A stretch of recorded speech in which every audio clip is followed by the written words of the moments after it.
In the bustling streets of Tokyo, where neon lights flicker like the hopes of a nation, a quiet revolution is brewing.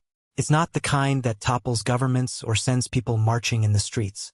No, this revolution is happening in the hallowed halls of the Bank of Japan, where economists pore over spreadsheets and policymakers debate the future of the world's third-largest economy.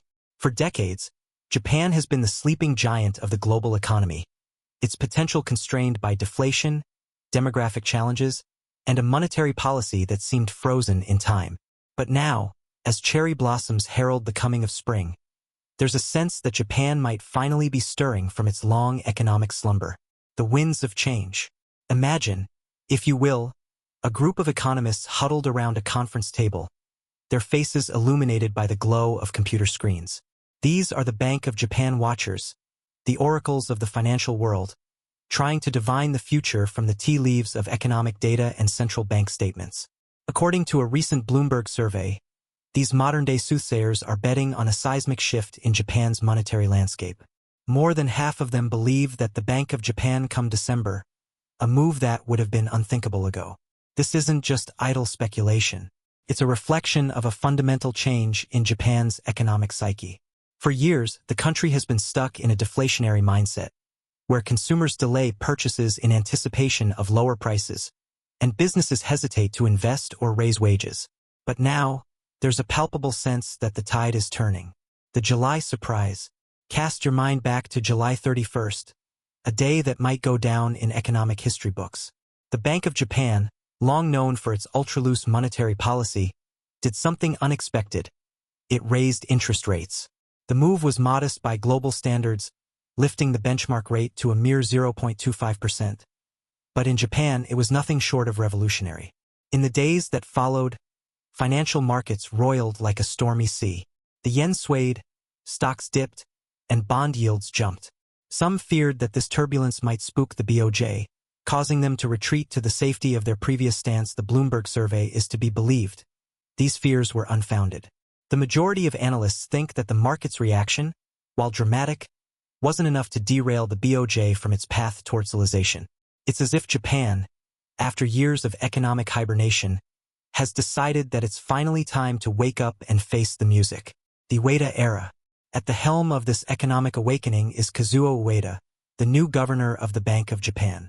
Ueda, a respected academic with a penchant for careful deliberation, has been telegraphing his intentions with the Sut haiku master. In the past month, 5 out of 9 BOJ board members have hinted at their willingness to raise rates again if inflation continues as expected.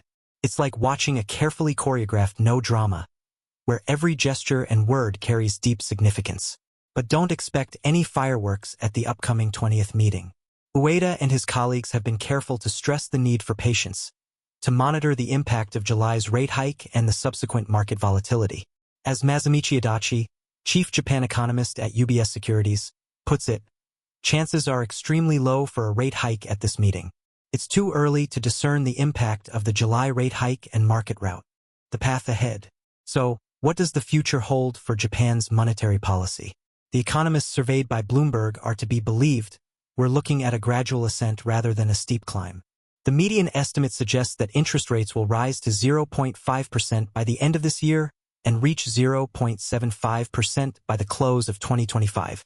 It's a far cry from the negative interest rates that Japan maintained for years, but still modest compared to the rates seen in other major economies.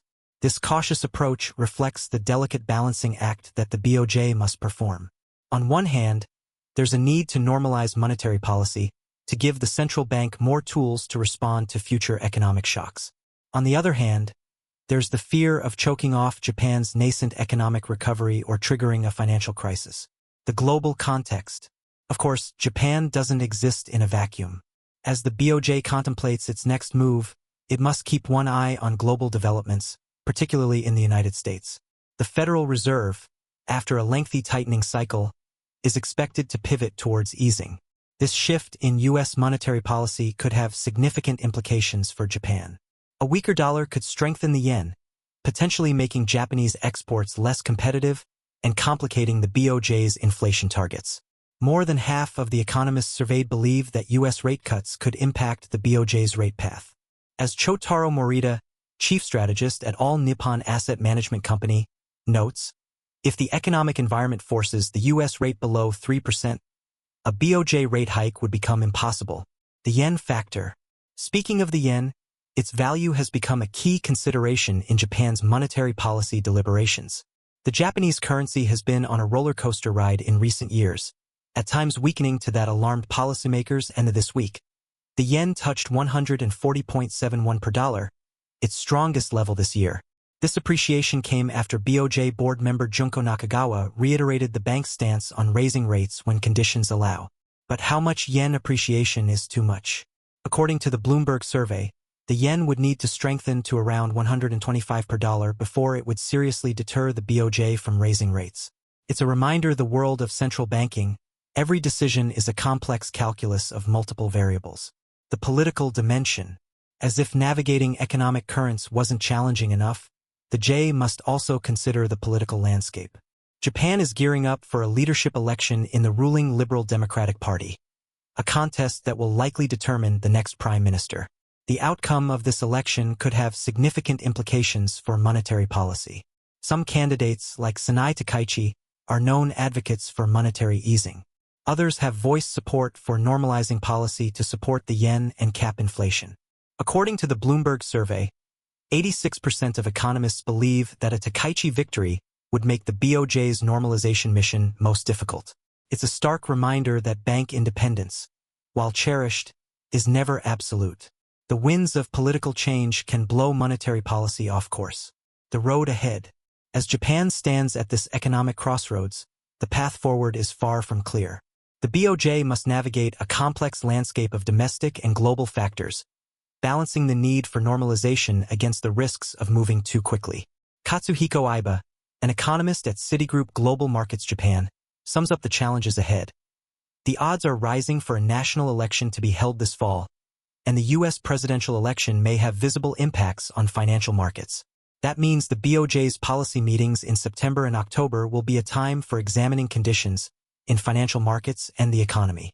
In many ways, Japan's economic journey mirrors the country's famous bullet trains. After careful engineering, it's finally leaving the station. The question now is whether it can build up speed smoothly, or if there will be bumps along the track. As we watch this economic drama unfold, one thing is clear: Japan's monetary policy is no longer stuck in neutral. The land of the rising sun may finally be seeing the dawn of a new economic era. Whether this dawn brings clear skies or storm clouds remains to be seen. But for now, the world watches with bated breath as Japan takes its first tentative steps towards monetary normalization. The human element. Behind the dry economic statistics and policy debates, it's important to remember the human element of this story. For the average Japanese citizen, the BOJ's decisions have real-world implications. Take Hiroshi Tanaka, a 45-year-old salaryman in Tokyo. For most of his working life, he's known nothing but ultra. His savings account has yielded next to nothing, and the idea of earning meaningful interest on his hard-earned yen has seemed like a distant dream. But now, as the BOJ hints at higher rates, Hiroshi finds himself reconsidering his financial plans. Should he keep more money in savings? Is it time to rethink his investment strategy?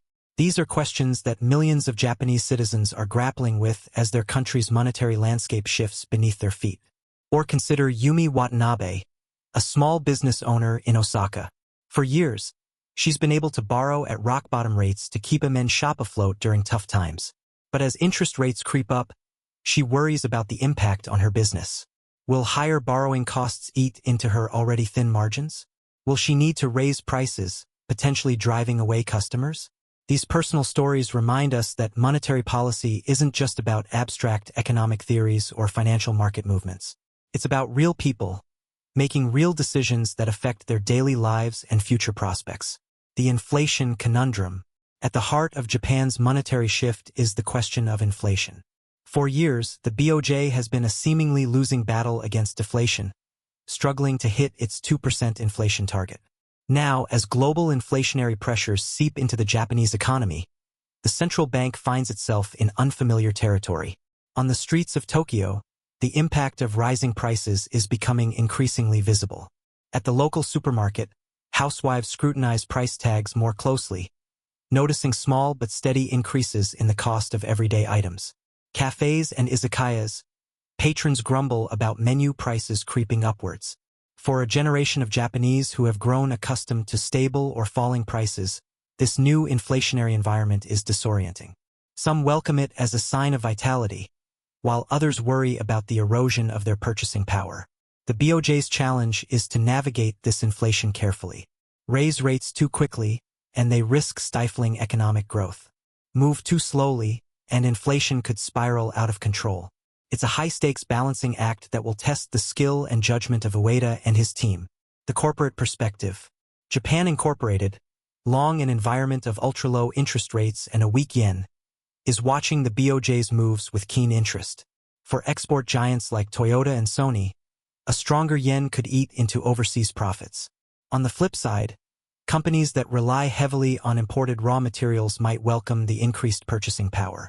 Masayuki Kichikawa, chief macro strategist at Sumitomo Mitsui DS Asset Management, offers insight into the corporate mindset.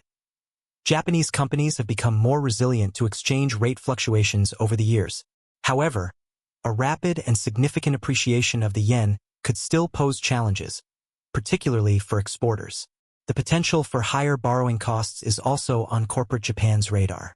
While interest rates remain low by global standards, even small increases could impact investment decisions and capital allocation strategies. Some companies see opportunity in the changing landscape. Banks, which have struggled with razor-thin margins in the zero-interest rate environment, are cautiously optimistic about the prospect of higher rates.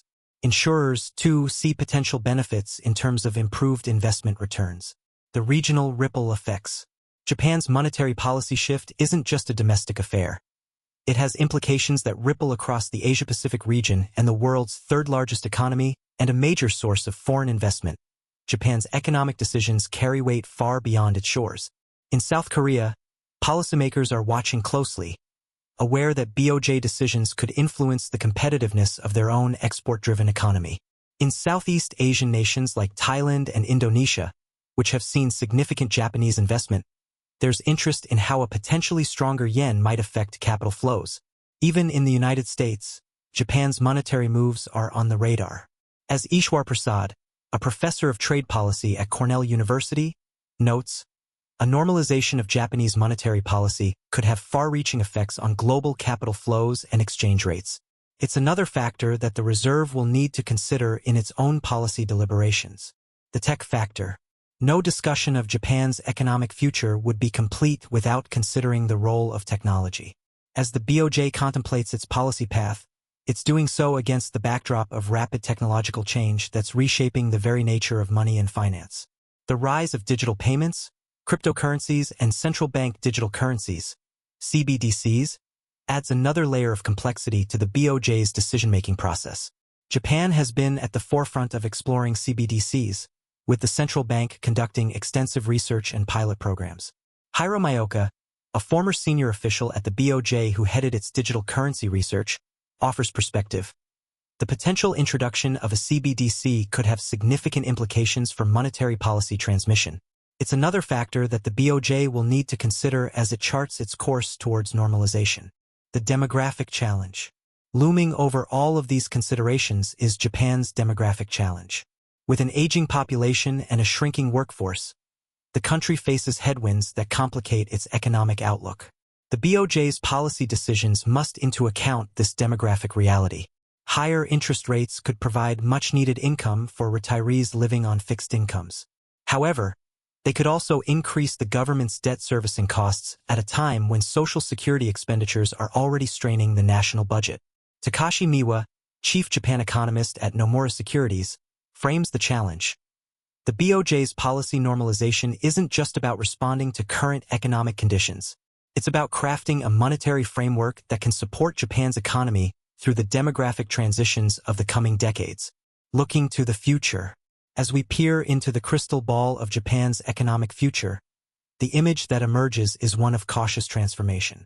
The BOJ, long seen as the vanguard of unconventional monetary policy, is inching towards normalization. But it's doing so with the measured pace of a tea ceremony, each move carefully considered and precisely executed. The coming months will be crucial. Will the December rate hike materialize as many economists expect? How will global economic currents and domestic political shifts influence the BOJ's path? And perhaps most importantly, how will the Japanese people, from salarymen in Tokyo to farmers in Hokkaido, adapt to this new economic reality? What's clear is that Japan stands at an economic inflection point. After decades of deflation and economic stagnation, there's a sense that change is in the air. Whether change leads to a new era of prosperity or unforeseen challenges remains to be seen. As we watch this economic drama unfold, we're reminded of the words of the great Japanese poet Basho. The journey itself is home. For Japan, the journey towards monetary normalization is just beginning. It promises to be a path filled with twists and turns, challenges and opportunities. In the end, Japan's monetary policy isn't just about interest rates or inflation targets. It's about charting a course for a nation's economic future, balancing tradition with innovation, stability with growth.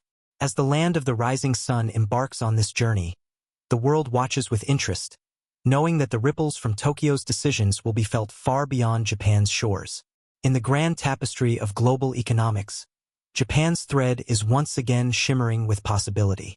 The next chapters of its economic story are yet to be written, but one thing is certain: they will be worth reading.